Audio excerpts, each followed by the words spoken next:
أشهر 3 ديوك بيضربها المثل عندنا في السودان. الديك الأول ديك المسلمية. ديك المسلمية ده قالوا قبضوه ربطوه عايزين يذبحوه، والمرة قاعدة بيتكشم في البصلة جنب الديك. بعد ده كله الديك بيعوعي، يعني كان هو عارف البصلة اللي في النار دي بيكشنوا فيها ليه هو وعاوزين يذبحوه، ما كان عوعة.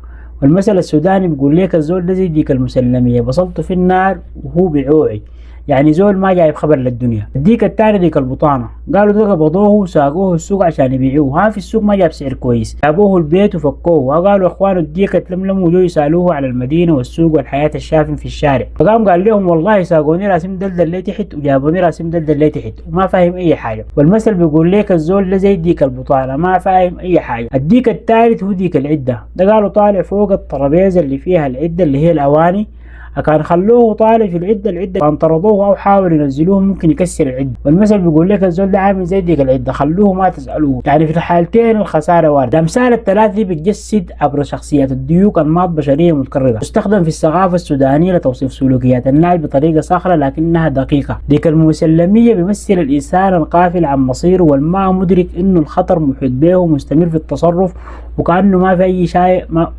في أي شيء حيحصل. ديك البطانة بيضربوا به المثل في الجهل والسطحية، بيمثل الإنسان الممر بتجارب الحياة دون ما يفهمها أو يتعلم منها أو يستفيد منها. ديك العدة بيمثل الحال الحرجة اللي بيكون فيها الشخص مصدر إزعاج أو خطر، لكن التعامل معه ممكن يؤدي لخسائر أكبر، يترك كما هو مضطرا لا مختارا. الأمثال دي ما مجرد طرائف، بل هي مرايا اجتماعية بتعكس كيف الناس بتنظر لبعض. تستخدم الأمثال دي كأدوات نقد لاذع وساخر في الحياة اليومية في السودان. ودمتم في أمان الله.